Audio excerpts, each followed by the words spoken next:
this Mike Reed? Yes, sir. Hey, how you doing, brother? We want to thank you for coming on, giving us this time to interview you. How you feeling? I'm feeling good. Thanks for having me. Well, I've been hearing good things about you, and that's the reason that we decided to get you on. So, won't you, I guess, give an introduction to the world for those people that may not know you? Mike, yes, indeed, Reed. I'm 8-0, 5 knockouts as a professional fighter, 21 years old. I'm a slick southpaw, and I'm electric. All right. Did you say you was electric? Said he was electric. Yep. Inside of the ring, I'm electric. Elaborate on that. Thank you for getting that, B. Thank you for getting that. Electric? I just feel as though I have a lot of speed. I have deceiving power, and my speed allows me to get shots that your average fighter wouldn't be able to get, which makes me electric. Yo, it's funny, man. I wonder. I'm from the East Coast, just like you, but I'm up north, closer to New York. But you sound so much like Lamont Peterson, like, to me. And I know that you're from D.C. Is it like a DMV thing out there? Yeah, probably so. I mean, I think a lot of New York guys all sound alike. So we probably have that East Coast D.C. accent. Okay. Now, speaking of Peterson and you being from the DMV, I mean, I've been there numerous times to cover fights. That place has got to be one of my favorite. Everybody that listens to the show knows I'm always talking about DC. I'll be there April 12th again for the Bernard Hopkins fight. Have you been able to fight at home already? Because I was checking, and I know that you've been a little bit of everywhere, but how is it for you at home? Oh, at home I have a real strong fan base. I think as far as prospects go, I have one of the bigger fan bases, and all of my fights have been at home. So I've been allowed to have a lot of home fights, and my fans and my supporters have watched me grow from my first fight until now. Now, you were speaking of electricity, and like I said, I've been, to D.C. for basically all of Lamont's fights, and that place, I always tell the listeners that, once the crowd gets into whatever fight they're watching, it's electric in there. So do you feed off of that in the ring? Absolutely.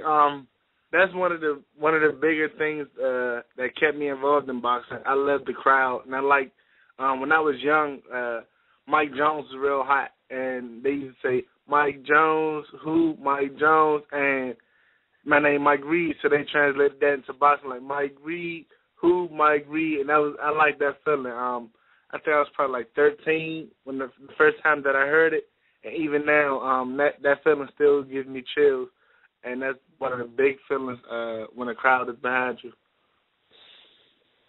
Well, I don't want to hog you up. I got two other co-hosts here, so I'm going to pass you right off to my man, Joe Habib. All right. Mike, correct me if I'm wrong, but you lost your first 4 amateur fights. Am I correct? Yep. Started off 0-4. It might have been my first 5, but I know it definitely was my first 4. Then I got my... Go ahead. No, go ahead. Finish what you were saying. I'm sorry. Well, then I was just about to say, then I got my first win. I think I lost 2 more, and then I just went on a good winning streak. No, you did, because I believe after if I'm not mistaken, after those 5 fights, you won 16 in a row. My question is, did you ever say to yourself, wow, I mean, losing my first 5 fights, maybe this isn't for me? Did you ever maybe say to yourself, I want to throw in the towel here? I maybe want to decide to do something different? Yep, absolutely. As a 10-year-old kid, that confidence, I think I'm doing something, going in the gym every day, training, and then having taken L's, it's like I kind of got discouraged. But my dad, who's still my trainer to this day, he saw that I had potential, and we kind of slowed down, and we started picking my opponents a little more. And even in the amateurs, we started picking my opponents a little more. And then after that, I want to say around my 9th or 10th fight, was when I had the green light to basically fight anybody within a weight class and age range. Okay, so basically you sat down and you said, maybe let's step back a little bit here and kind of work our way into this instead of just going right for the tough guys right away. Yep, absolutely. I started boxing when I was 10 years old, weighing 109 pounds. So it was kind of like everybody was so much bigger than me. I always had to fight, 11-year-olds, 12-year-olds, because it was really no 10-year-olds that weighed that much. So I had to kind of grow into the weight class. Now, also, you were in the Olympic trials back in 2012, and I believe you were about 19 years old, and you didn't make the team. But, you decided to turn pro after that and not wait for 2012. Was that a hard decision to make because you were still rather young? You still could have, tried to develop yourself more as an amateur, and you could have been on that Olympic team in 2012. Was it hard to make that decision to go right to pros? It wasn't hard because when I had first turned open, I was 16 and 9 months, and I was kind of fighting the top open guys. I was fighting the top grown men in the country, and I was ranked number 2 in the nation. So with that being said, I was kind of fighting at a high level on the open circuit for a real long time, and I just felt like it was the right move for me. Anybody that saw me fight in the amateur said I had a pro style. I would start off slow, and I would come on the later rounds, and that's one of the major decisions, major deciding factors that I had when turning pro, because, like I said, I knew I needed more rounds, and with the amateur system, you had to fight fast and fight soon, So with the pro system, I actually had a lot of time to break my opponents down, and that's what I do now. I break people down. Now, you're in college right now. You're looking to get your accounting degree. How important is that for a boxer to, step up on that and know his money? Because you could use that in your career, making sure that you're on top of your finances. How important is that, and do you look at that as an asset? Yes, of course it's an asset.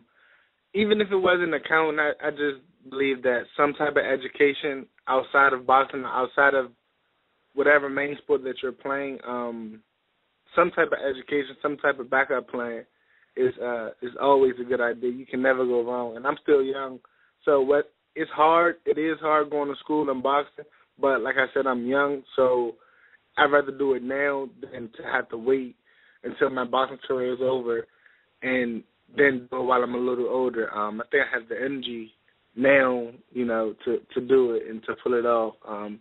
And as far as me choosing to be an accountant, I've always been good with numbers. So it really wasn't a hard choice. And I just think the two go hand in hand.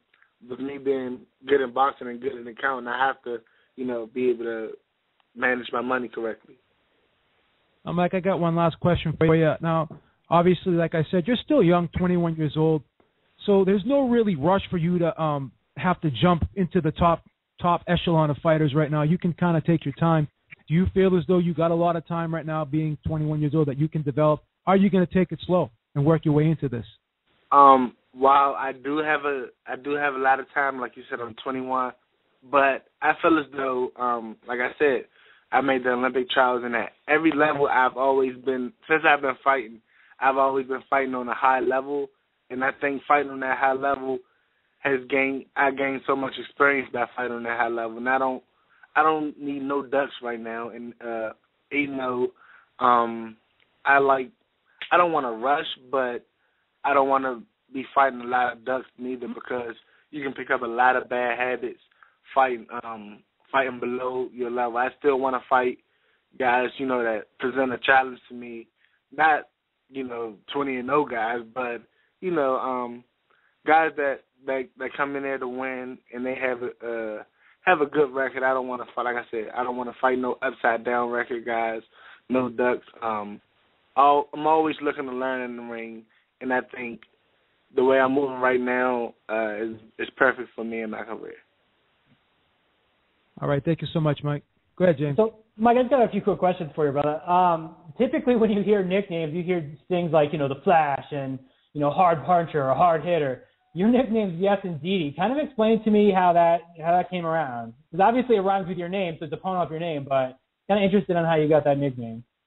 Well, actually, in middle school, I had a substitute teacher, and, we got to talking about boxing, and I'm real humble. So nobody really knew at the time the level that I boxed on. And he was like, oh, you don't box.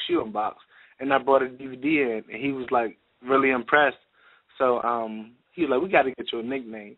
And we thought about it for a couple of days, and he actually came up with it. He was like, yes, indeed, and it clicked, Like, it was one of those things where I didn't have to think twice about it. It was like, yes, indeed, like Mike, yes, indeed, Reed. And ever since that day, that's what I've been going as. Now, also, I see that you fought about 5 or 6 times in your first year, and you're already pretty staying active this year. A lot of fighters do, kind of get a lot of fights in their first few years, but it seems like you're a little bit ahead of schedule. Is there something about that? Because, in your 5th pro fight, you already went 6 rounds. So is that what you're kind of wanting to do with your entire career, just kind of make large steps instead of these little baby steps along the way? Well, absolutely. One of the things that I was worried about when turning pro, I turned pro unsigned, and I'm still unsigned, but we have a promoter in Keystone Boxing that's home, and they kind of do a good job at promoting me. Like I said, I'm still unsigned, but they still do a good job at promoting the young fighters around here, having us stay busy, and that's kind of what I'm doing. I just want to stay busy. And as far as me moving fast, I don't really think I'm moving fast because my when I was fighting 4 rounders, the first 2 guys I knocked out early, but then I started going deep into my 4 rounders, and then I actually felt good. So my 6 rounders, the same went with those. I think I fought 4 or 5, 6 rounders, and every one of them has been at least 5 rounds. So I feel as though I'm getting experience. And I'm also getting the rounds necessary to take this step. Do you think that's from your amateurs? Is it that you're just a slow starter, that you just feel like you need to get into the rhythm first? I guess my question, would be, how do you translate your amateurs? Because you said that you have a good pro style already, but going from amateurs, having like 90-something fights or 90-something wins, it's kind of difficult to switch over. How do you train to make sure that your amateur rust, doesn't cross over to the pros? Well, yeah, like you said, I've always had a pro style, so making the transition really wasn't that hard for me. I think the hardest transition was coming from a top junior to being a top open fighter, because with a junior, it was like you had to be real active, and then open fighters, you still had to be active, but you were sitting down more of your punches, and I think I took that, and that's where I kind of developed my pro style, which now I just take my time and I bring my opponents down over the course of the rounds. So it really wasn't hard for me to make the transition at all. Well, my last question before I pass it back over the net is that you said that you don't have a promoter. So what is it going to take for you, Mike Reed, to get into the ring and actually get a promoter to stand behind you? What do you need to do different in your career, and what do you need to do different in the ring? I don't think I need to do anything different. Actually, after every fight, we do have contact with promoters, with managers. So I feel as though I'm doing exactly what I need to do to get people attention. I just feel as though, if I wanted to be, I could have been signed by now. But I feel as though I'm a good quality prospect, and I won't just sign anything that's thrown at me. So until I get the right paperwork thrown my way, I won't sign it. I'm not thirsty for fights, so I'll definitely be able to get fights. Like I said, Keystone Boxing, they do a real good job at throwing local shows very often as well. So it's not about me getting fights right now, and that's one of the biggest things. I feel as though that's a big advantage of mine. Even some top promoters, if you sign to a top promoter, you kind of get shelved in the beginning of your career because they have priorities, and I feel as though I'm not getting shoved right now. And once I do make that move to sign with a top promoter, I won't get shoved. I won't get shoved then either. So, I mean, I'm in a good spot right now. So that's similar actually to someone I said this was my last question, but that's similar to something I think Dusty Harrelson said that or Hernandez, whatever his name is. But are you trying to, I guess, build a fan base and bring that to the promoter so that you're worth more, I guess, essentially, or because that's what it seems like you're kind of alluding to. You're really looking to build your name by yourself so that they come looking for you with open arms as opposed to just kind of like, nah, we'll sign you. Exactly. I know it's always good to be a ticket seller. Whether it's a good action fight or you just bring your fans with you. Dusty, he does have a good fan base, and so do I. You know, we actually have two of the best fan bases in the local area, and it's always better to have a promoter come looking for you than for you to go looking for them, because if I go looking for them, you know, I'm beating down their doors. It's like, okay, he needs us, and I don't really want to feel like, I don't really want to give that promoter or any promoter, you know, that power to make it seem like I'm looking for them, you know, because like I said, it's not about the fights, you know, it's not about the fights right now because I'm getting fights, you know, I'm staying active. March would have been a whole calendar year, and within 12 months I fought 8 times, so that's me fighting more than every other month. So it's not about the fights, it's just about the recognition, and I think we're getting the correct amount of recognition that we need right now. Right. I just want to ask you, I know that your favorite rapper is Jay-Z. Why?